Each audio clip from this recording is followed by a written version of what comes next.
ನಮ್ಮ ಭಾಗದಲ್ಲಿ ಮುಂಗಾರು ಮಳೆ ಕೊರತೆ ಇದೆ. ಸುಮಾರು 5% ಮಾತ್ರ ನಮ್ಮ ಬೀದರ್ ಜಿಲ್ಲೆಯಲ್ಲಿ ಬಿತ್ತಣಿಕೆ ಆಗಿದೆ. ಹೀಗಾಗಿ ರೈತರೆಲ್ಲರೂ ಆತಂಕದಲ್ಲಿದ್ದಾರೆ. ನಾವೆಲ್ಲ ನಿರೀಕ್ಷೆ ಮಾಡ್ತಾ ಇದ್ದೀವಿ. ಇಂದು ಒಂದು ವಾರ 10 ದಿವಸಗಳ ಒಳಗಾಗಿ ಮಳೆ ಬೀಳದೇ ಇದ್ದರೆ ಉದ್ದು ಹೆಸರು ಬರೋದಿಲ್ಲ. ಮತ್ತು ಈ ಜೂನ್ ತಿಂಗಳ ಒಳಗಾಗಿ ಮಳೆ ಸರಿಯಾಗಿ ಆಗದೇ ಇದ್ದರೆ ಇವತ್ತು ತೇವಾಂಶ ಇರೋದಿಲ್ಲ. ಹೀಗಾಗಿ ಇವತ್ತು ತೊಗರಿ ಸಹಿತ ಬೆಳೆ ಬರೋದಿಲ್ಲ. ಆ ರೀತಿಯಲ್ಲಿ ಇವತ್ತು ನಾವೆಲ್ಲರೂ ಪ್ರಾರ್ಥನೆ ಮಾಡ್ತಾಯಿದ್ದೀವಿ, ಸರಿಯಾದ ಸಮಯಕ್ಕೆ ಮಳೆ ಬರಬೇಕು ಅಂತೇಳಿ. ಮತ್ತು ಕುಡಿಯುವ ನೀರಿನ ಸಮಸ್ಯೆ ಬಗ್ಗೆ ನಾನು ಪಂಚಾಯತ್ ರಾಜ್ ಮತ್ತು ಗ್ರಾಮೀಣಾಭಿವೃದ್ಧಿ ಇಲಾಖೆ ಸಚಿವನಾಗಿ ಸುಮಾರು 3 ಸಲ ಪ್ರಗತಿ ಪರಿಶೀಲನೆ ಮಾಡಿದ್ದೇನೆ.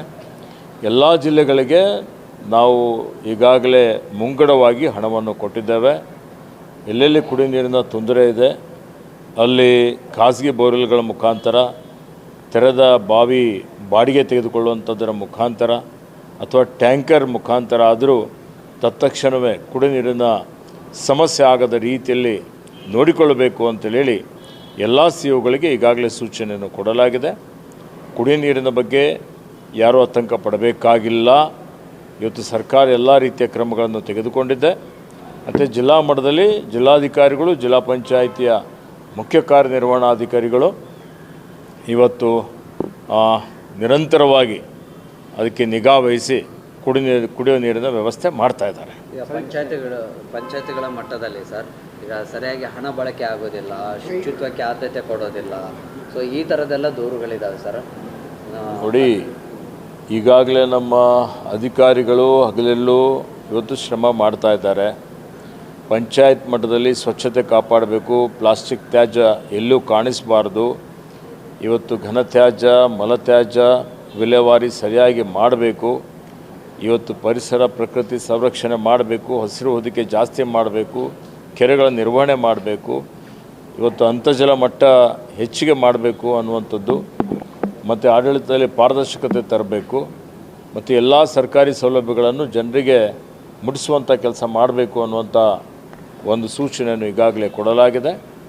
ಮತ್ತು ಅದನ್ನು ಇನ್ನೂ ಹೆಚ್ಚಿನ ರೀತಿಯಲ್ಲಿ ಈಗಾಗಲೇ ಉತ್ತಮವಾಗಿ ನಡೀತಾ ಇದೆ, ಹೆಚ್ಚಿನ ರೀತಿಯಲ್ಲಿ ಸುಧಾರಣೆ ಮಾಡಲಿಕ್ಕೆ ಪ್ರಯತ್ನ ಮಾಡ್ತಾ ಇದ್ದಾರೆ. ಈಗ CLP ಸಭೆ ಕರೆದಿದ್ದಾರೆ, ಏನೋ ಆತಂಕ ಇದೆ ಸರ್ MLC ಚುನಾವಣೆಗೂ? ಯಾವುದೂ ಆತಂಕ ಇಲ್ಲ. ಈಗ CLP ಸಭೆಯಲ್ಲಿ ಇವತ್ತೇನು SIR ಇದೆ, ಇನ್ನೂ ಅನೇಕ ಜ್ವಲಂತ ವಿಷಯಗಳಿದ್ದಾವೆ. ಅವೆಲ್ಲದರ ಬಗ್ಗೆ ಚರ್ಚೆ ಮಾಡಲಿಕ್ಕೆ CLP ಕರೆಯಲಾಗಿದೆ. ಅದರಲ್ಲಿ ಚರ್ಚೆ ಮಾಡ್ತೇವೆ. ಸರ್, ಈಗ 2ನೇ ಹಂತದ ಸಚಿವ ಸಂಪುಟ ಆಗುವಂಥದ್ದು, ಒಂದಿಷ್ಟು ಆಕಾಂಕ್ಷಿಗಳು ಲಾಬಿ ನಡೆಸ್ತಿದ್ದಾರೆ, ಅಸಮಾಧಾನ ಇದೆ, ಖಾತೆಗಳು ಕೊಟ್ಟಿರೋದಕ್ಕೆ ಒಂದಿಷ್ಟು ಅಸಮಾಧಾನ ಇದೆ. ಆಕಾಂಕ್ಷಿಗಳು ಸಹಜ ಇದೆ, ಎಲ್ಲರೂ ಮಂತ್ರಿ ಆಗಬೇಕು ಅನ್ನುವಂಥದ್ದು ಇವತ್ತು ಎಲ್ಲರ ಒಂದು ಅಪೇಕ್ಷೆನೂ ಇರ್ತದೆ, ಆ ಭಾಗದ ಅವಶ್ಯಕತೆಯೂ ಇರ್ತದೆ. ಆ ದೃಷ್ಟಿಯಿಂದ ಮಾನ್ಯ ಮುಖ್ಯಮಂತ್ರಿಗಳು, ಮಾನ್ಯ ಮಾಜಿ ಮುಖ್ಯಮಂತ್ರಿಗಳು, ನಮ್ಮ ಪಕ್ಷದ ವರಿಷ್ಠರು ಇದ್ರ ಬಗ್ಗೆ ತೀರ್ಮಾನ ಮಾಡ್ತಾರೆ. ಒಂದಿಷ್ಟು ಅಸಮಾಧಾನ ಇದೆ ಸರ್, ಈ ಖಾತೆ ಬೇಡ, ಈ ಖಾತೆ ಬೇಕು. ಕೃಷ್ಣ ಬೈರೇಗೌಡರು ಕೂಡ ಎಲ್ಲೆಲ್ಲೇ ಮೂಡಿಸ್ತಾ ಇದ್ರು ಸರ್, ಖಾತೆ ಬೇರೆ ಕೊಡಬೇಕಾಗಿತ್ತು ಅನ್ನೋ ಇಂಗಿತ ವ್ಯಕ್ತಪಡಿಸಿದ್ದಾರೆ. ನೋಡಿ, ನನಗೆ ಅದ್ರ ಬಗ್ಗೆ ಮಾಹಿತಿ ಇಲ್ಲ. ಇವತ್ತು ಈಗಾಗಲೇ ನೋಡಿ, ರಾಮಲಿಂಗಾರೆಡ್ಡಿ ಸರ್ ಅವರು ಆ ಖಾತೆ ಜವಾಬ್ದಾರಿಯನ್ನು ವಹಿಸಿಕೊಂಡು ಇವತ್ತು ಅವರು ಪ್ರಗತಿ ಪರಿಶೀಲನೆ ಮಾಡಿದ್ದಾರೆ ಮತ್ತು ಅವರು ಕೆಲಸ ಪ್ರಾರಂಭ ಮಾಡಿದ್ದಾರೆ. ಎಲ್ಲ ಸಚಿವರು ತಮ್ಮ ತಮ್ಮ ಖಾತೆಯ ಜವಾಬ್ದಾರಿಯನ್ನು ಉತ್ತಮವಾಗಿ ನಿರ್ವಹಿಸುವಂಥ ಒಂದು ಕೆಲಸ ಮಾಡ್ತಾರೆ. ಇವತ್ತು ಮುಖ್ಯಮಂತ್ರಿಗಳು ಸಭೆ ಕರೆದಿದ್ದಾರೆ ಸರ್, ಗ್ರಾಮೀಣಾಭಿವೃದ್ಧಿಗೆ ಸಂಬಂಧಪಟ್ಟಂತೆ ಏನು ಸೂಚನೆ ಕೊಡ್ಬೋದು ಮತ್ತು ಏನು ಪೂರ್ವ ತಯಾರಿ ಮಾಡೋದಕ್ಕೆ? ನೋಡಿ, ಶುದ್ಧ ಕುಡಿಯುವ ನೀರು ಕೊಡುವಂಥದ್ದು ನಮ್ಮ ಆದ್ಯ ಕರ್ತವ್ಯವಾಗಿದೆ. ರಸ್ತೆ ಇದೆ, ಚರಂಡಿ ಇದೆ, ಕುಡಿಯುವ ನೀರು ಸಮಸ್ಯೆ ಅಥವಾ ಬೀದಿ ದೀಪ ಇದೆ, ಘನತ್ಯಾಜ್ಯ ವಿಲೇವಾರಿ, ಮಲತ್ಯಾಜ್ಯ ವಿಲೇವಾರಿ, ಆ ಗ್ರಾಮದ ಅಭಿವೃದ್ಧಿ, ಆಸ್ತಿ ನಿರ್ಮಾಣ ಮಾಡುವಂಥದ್ದು, ಶಿಕ್ಷಣ, ಆರೋಗ್ಯ, ಗ್ರಾಮೀಣ ಅಭಿವೃದ್ಧಿಗೆ ಎಲ್ಲವೂ ಬರ್ತದೆ. 61% ಜನ ಗ್ರಾಮೀಣ ಭಾಗದಲ್ಲಿ ವಾಸ ಮಾಡ್ತಾ ಇದ್ದಾರೆ. ಅವರ ಜೀವನ ಮಟ್ಟ ಸುಧಾರಣೆ ಮಾಡುವಂಥದ್ದು ನಮ್ಮೆಲ್ಲರ ಜವಾಬ್ದಾರಿಯಾಗಿದೆ.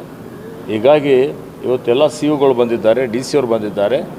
ಇವತ್ತು ಚರ್ಚೆ ಆಗ್ತದೆ. ಈ ರಸಗೊಬ್ಬರ ಪೂರೈಕೆ ಆಗ್ತಾ ಇಲ್ಲ, ರೈತರು ದೊಡ್ಡ ಮಟ್ಟದ ಪ್ರತಿಭಟನೆ. ರಸಗೊಬ್ಬರ ಬರೀ 30% ಮಾತ್ರ ಕೇಂದ್ರ ಸರ್ಕಾರ ಪೂರೈಕೆ ಮಾಡಿದೆ.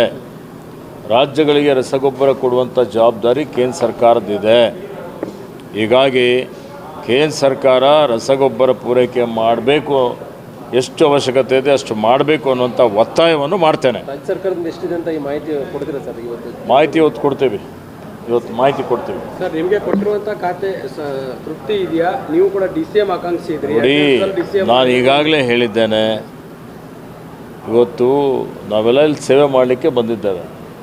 ಆ ಖಾತೆ ಈ ಖಾತೆ, ಆ ಹುದ್ದೆ ಈ ಹುದ್ದೆ ಅನ್ನುವಂಥ ಪ್ರಶ್ನೆ ಇಲ್ಲ ಅಂತ ಈಗಾಗಲೇ ನಾನು ಹೇಳಿದ್ದೇನೆ.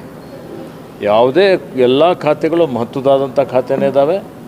ಹೀಗಾಗಿ ಅವೆಲ್ಲವನ್ನು ದಕ್ಷತೆಯಿಂದ ಪ್ರಾಮಾಣಿಕತೆಯಿಂದ ನಿಭಾಯಿಸಬೇಕು ಅನ್ನುವಂಥದ್ದು ನಮ್ಮೆಲ್ಲರ ಒಂದು ಕರ್ತವ್ಯ ಇದೆ. ಹಿಂದೆ ಅರಣ್ಯ ಪರಿಸರ ಮತ್ತು ಜೀವಿಶಾಸ್ತ್ರ ಇಲಾಖೆ ಸಚಿವನಾಗಿ ಉತ್ತಮವಾಗಿ ಕೆಲಸ ಮಾಡಿದ್ದೇನೆ ಅನ್ನುವಂಥ ತೃಪ್ತಿ ಇದೆ. ಈ ಖಾತೆಯಲ್ಲೂ ಚೆನ್ನಾಗಿ ಒಳ್ಳೆಯ ರೀತಿಯಿಂದ ಕೆಲಸ ಮಾಡ್ತೇನೆ.